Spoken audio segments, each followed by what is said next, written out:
सूरज एक बहुत ही गरीब आदमी था। उसके घर में उसकी बीवी और 2 छोटे छोटे बच्चे थे।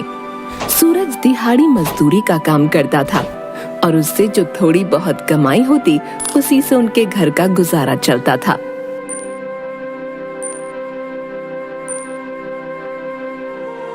अभी बच्चे बहुत छोटे थे, इस वजह से उनका स्कूल का कोई खर्च नहीं था। पर सूरज की कमाई से उन चारों का खाना भी मुश्किल से चल पाता।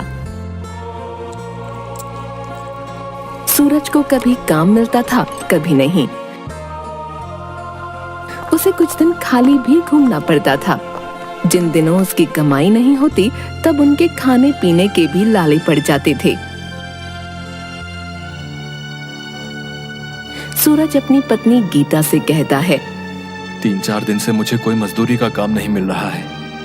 रोजाना काम की तलाश में निकलता हूँ परंतु काम मिलता ही नहीं। कुछ दिन और ऐसा चलता रहा तो हमारे घर में खाना कैसे बनेगा?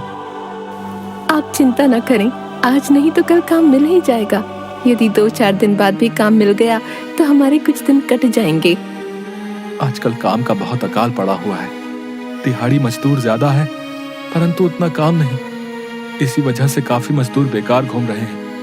पता नहीं कब काम मिलेगा। न जाने कब भगवान हमें रोज की किटकिट से छुटकारा दिलाएंगे। बच्चे बड़े हो रहे हैं और मेरे पास उनके खाने पीने का भी कोई पक्का इंतजाम नहीं है। इस तरह सूरज रोजाना घर से काम की तलाश में निकल जाता, पर उसे कोई काम नहीं मिल रहा था।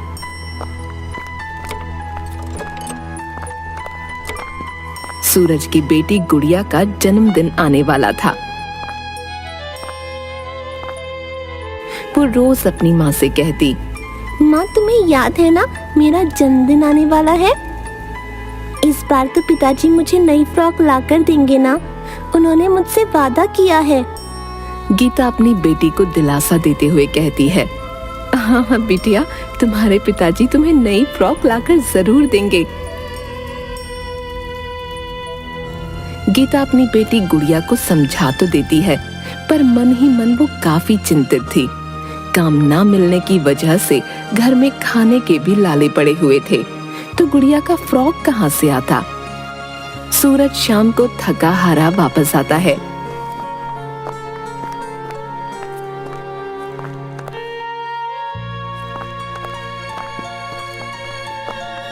क्या हुआ? क्या आज कोई काम मिला? नहीं, आज भी पूरा दिन धक्के खाता रहा और काम की तलाश करता रहा, परंतु कहीं कोई काम नहीं मिला। मेरे साथ और भी मजदूर भाई यूं ही खाली घूम रहे हैं। पता नहीं कब काम मिलेगा। आपको जल्द से जल्द कोई काम ढूंढना होगा, वरना खाने की परेशानी तो होगी ही और गुड़िया अलग से उदास हो जाएगी। वो रोजाना मुझसे कहती है कि उसे उसके जन्मदिन पर नई फ्रॉक चाहिए। अब यदि काम ही नहीं होगा तो पैसे कहाँ से आएंगे, और पैसे ना हुए तो गुड़िया के लिए नई फ्रॉक कहाँ से आएगी? मैं भी दिन रात इसी चिंता में रहता हूँ, पर क्या करूँ? यदि कल कोई काम नहीं मिला तो मैं अपने किसी जानकार से कुछ रुपए उधार ले लूंगा। गुड़िया के जन्मदिन पर उसे फ्रॉक जरूर दिलवाऊंगा। वो कितनी आस लगाए बैठी है।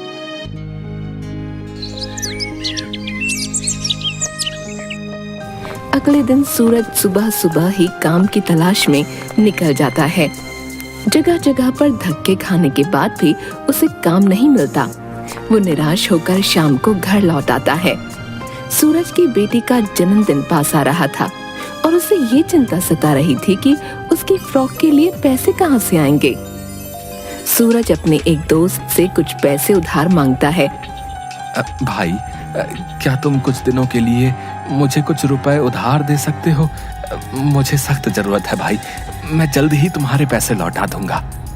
अरे भाई, तुम तो जानते ही हो आजकल काम की किल्लत चल रही भैया। मेरे पास तो अपने खर्चे के लिए भी पैसे नहीं है भाई। इस तरह सूरज 2-3 लोगों से पैसे मांगने की कोशिश करता है, पर कहीं से भी उसे पैसे नहीं मिलते। आखिर निराश होकर वो एक पेड़ के नीचे बैठ जाता है। सूरज मन ही मन सोचता है, अब मैं क्या करूं? भला मैं अपनी छोटी सी बेटी की इतनी सी इच्छा भी पूरी नहीं कर सकता?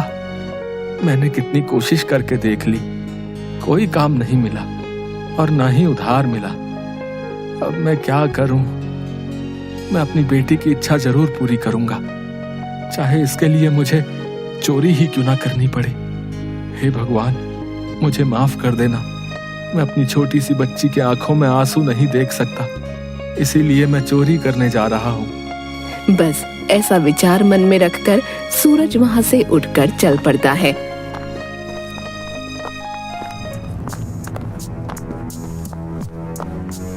कुछ दूर जाने पर उसे एक आलीशान मकान दिखता है और वो वहां चोरी करने की सोचता है। ये मकान काफी बड़ा लग रहा है, इसमें काफी पैसे वाले लोग रहते होंगे। मैं मौका देखकर चुपचाप अंदर जाऊंगा और जो थोड़े बहुत पैसे हाथ लगेंगे वो लेकर निकल जाऊंगा। मैं ऐसा काम कभी ना करता यदि मुझे अपनी छोटी सी बेटी का ख्याल ना होता। बस इसी तरह भारी मन से सोच विचार करते हुए सूरज उस घर में घुसने की कोशिश करता है। तभी सामने से एक व्यक्ति और एक औरत तैयार होकर घर से बाहर की तरफ निकलते हैं और अपने नौकर से कहते हैं, देखो रामू, बिटिया का अच्छे से ध्यान रखना, उसे किसी तरह की परेशानी ना हो। हम लोग जरूरी काम से बाहर जा रहे हैं, रात तक लौट आएंगे। तुम बिटिया को अकेला बिल्कुल मत छोड़ना। ये कहते हुए वो आदमी और औरत गाड़ी में बैठकर बाहर की ओर निकल जाते हैं। उन्हें जाता देख सूरज सोचता है, चलो, ये तो अच्छा हुआ कि ये लोग घर से बाहर जा रहे हैं। अब घर में शायद इनकी कोई बेटी और ये नौकर ही है। मेरा काम कुछ आसान हो गया। सोचते हुए सूरज पीछे के दरवाजे से चुपचाप घर के अंदर दाखिल हो जाता है और रसोई के पीछे दीवार से खिड़की के अंदर जाता है। वहां काफी देर तक उसे कोई नजर नहीं आता, तो वो चुपचाप अंदर की तरफ आ जाता है और चोरी करने की नीयत से सामने के कमरे में घुस जाता है।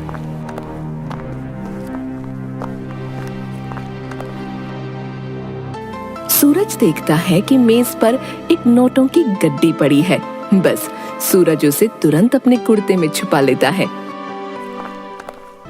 और वहां से भागने की कोशिश करता है।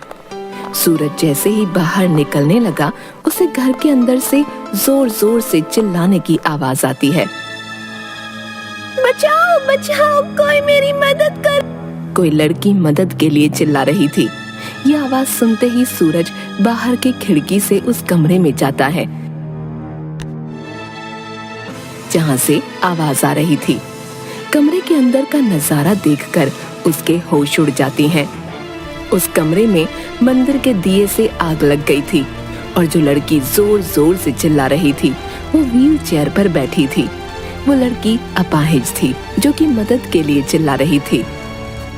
नौकर ये दृश्य देखकर घबरा गया और मदद के लिए चिल्लाने लगा, अरे अरे बिटिया को बचाओ, भैया हमारी मदद करो। नौकर की हिम्मत ही नहीं हुई कि वो जलती आग में कूदे। यह दृश्य देखकर सूरज सब कुछ भूल गया कि वो वहां चोरी के लिए आया था और उस बच्ची की जान बचाने के लिए उस कमरे में घुस गया। वहां रखे कंबल से उस लड़की को लपेटकर सूरज बहुत मुश्किल से अपनी जान बचाता हुआ कमरे से बाहर निकल आया और उस आग पर पानी डालकर उसे बुझा दिया। लड़की बेहोश हो गई थी। अरे भाई, तुम्हारा बहुत बहुत शुक्रिया, तुमने हमारी बिटिया की जान बचा ली, वरना इस बेचारी का तो वहां से उठकर बाहर तक आना भी मुश्किल था। मुझे जल्दी से मालिक को फोन कर बुलाना चाहिए और डॉक्टर को भी फोन करना चाहिए। यहीं रुको, हमारे मालिक आते होंगे। नौकर तुरंत डॉक्टर को और अपने मालिक को फोन कर देता है। कुछ ही मिनटों में उस घर का मालिक यानी उस लड़की के माता पिता वहां पहुंच जाते हैं। डॉक्टर तुरंत आकर उस लड़की को देखते हैं और कहते हैं, देखिए, घबराने की कोई बात नहीं है, बच्ची बिल्कुल ठीक है, बस शॉक की वजह से वो बेहोश हो गई है। मैंने इंजेक्शन लगा दिया है, कुछ ही देर में इसे होश आ जाएगा। पर यदि अगर थोड़ी देर और हो जाती तो बच्ची का बच पाना मुश्किल था। उस घर के मालिक सूरज का शुक्रिया अदा करते हैं। तुमने मेरी बेटी की जान बचाकर हम पर बहुत बड़ा एहसान किया है। तुम तो एक भगवान की तरह हमारे घर पर आए और मेरी बेटी की जान बचाई, परंतु तुम यहाँ आए कैसे? सूरज सब कुछ सच सच बता देता है। अब देखिए सेठ जी, मैं आपसे झूठ नहीं बोलूंगा। मुझे अपनी छोटी सी बेटी के लिए एक नई फ्रॉक लेनी थी। बस उसी के लिए पैसे का जुगाड़ करने के लिए मैं आपके घर चोरी करने घुसा था। मैं यहाँ से चोरी करके जैसे ही निकल रहा था तभी मुझे इस बिटिया की आवाज आई। जब मैंने खिड़की से अंदर का नजारा देखा तो मैं सब भूल गया और इसे बचाने के लिए आग में कूद पड़ा। मैंने अपनी बच्ची के प्यार में आकर ये चोरी जैसा गलत काम किया। आप चाहें तो मुझे पुलिस में दे सकते हैं। तब तुम एक बहुत ही अच्छे दिल के इंसान हो। तुम तो यहाँ चोरी करने आए थे, परंतु मेरी बेटी को मुसीबत में देखकर तुमने अपनी परवाह न करते हुए उसकी जान बचाई। ये तो एक बहुत अच्छे और ईमानदार इंसान की निशानी है। तुमने अपनी बच्ची के मुंह में और मजबूरी में ये चोरी की, तो भला मैं तुम्हें पुलिस के हवाले क्यों करूंगा? तुम बुरा ना मानो तो क्या मैं तुम्हारी बच्ची के लिए कुछ पैसे दे सकता हूं, जिससे कि तुम उसे सुंदर सुंदर फ्रॉक दिलवा सको, और ये हमारी तरफ से इनाम होगा। तुम्हें चोरी के पैसे से अपनी बच्ची के लिए कुछ लेने की जरूरत नहीं। आपका बहुत बहुत शुक्रिया साहब। मैं चोरी जैसा काम जिंदगी में कभी नहीं करता। यदि मैं मजबूर ना होता, मैं बहुत दिनों से काम की तलाश में धक्के खा रहा था, परंतु मुझे कोई काम नहीं मिल रहा था। मेरी बेटी न जाने कितने दिन से मुझसे नई फ्रॉक की आस लगाए बैठी थी। मेरी हिम्मत ही नहीं हुई कि मैं खाली हाथ घर चला जाऊं, इसीलिए मैं यहाँ चोरी करने आ गया। अब तुम बहुत ईमानदार व्यक्ति हो। तुमने मेरी बेटी की जान बचाकर मुझ पर बहुत बड़ा एहसान किया है, जिसकी कीमत मैं कभी नहीं चुका सकता, परंतु मैं तुम्हारी मदद जरूर कर सकता हूँ। तुम कल से ही मेरे ऑफिस में आ जाना। मैं तुम्हें वहाँ कोई ना कोई काम दे दूंगा, जिससे तुम्हें अच्छी खासी कमाई हो जाया करेगी और तुम्हें कभी भी चोरी करने के बारे में नहीं सोचना पड़ेगा। आपका बहुत बहुत शुक्रिया साहब। यदि आप मुझे कोई काम दे देंगे तो ये बहुत बड़ा एहसान होगा। मेरे बच्चे भूखे नहीं मरेंगे। घर का मालिक सूरज को 1000 रुपए देता है। सूरज खुशी खुशी बाजार से एक सुंदर सी फ्रॉक और एक गुड़िया लेकर घर पहुंचता है। उसे देखते ही उसकी बेटी खुशी से चिल्लाने लगती है। पिताजी आ गए, देखो देखो, वो मेरे लिए कितनी सुंदर फ्रॉक और गुड़िया लाए हैं। ये फ्रॉक पहनकर तो मैं राजकुमारी जैसी दिखूंगी। अपनी बेटी की ऐसी खुशी देख सूरज की आंखों में आंसू आ जाते हैं। सूरज अपनी पत्नी को सारी बात बताता है। देखो, भगवान ने हमारी सुन ली। यदि मैं चोरी के पैसे लेकर निकल जाता तो वो कितने दिन चल जाते, परंतु भगवान ने हमें इस मुसीबत से बचाया और अब मुझे अच्छी खासी नौकरी भी मिल गई है। उस घर के मालिक ने मुझे कल अपने ऑफिस बुलाया है। वो मुझे अपने यहाँ काम पर रख लेंगे। अब हमें खाने पीने की चिंता करने की कोई आवश्यकता नहीं।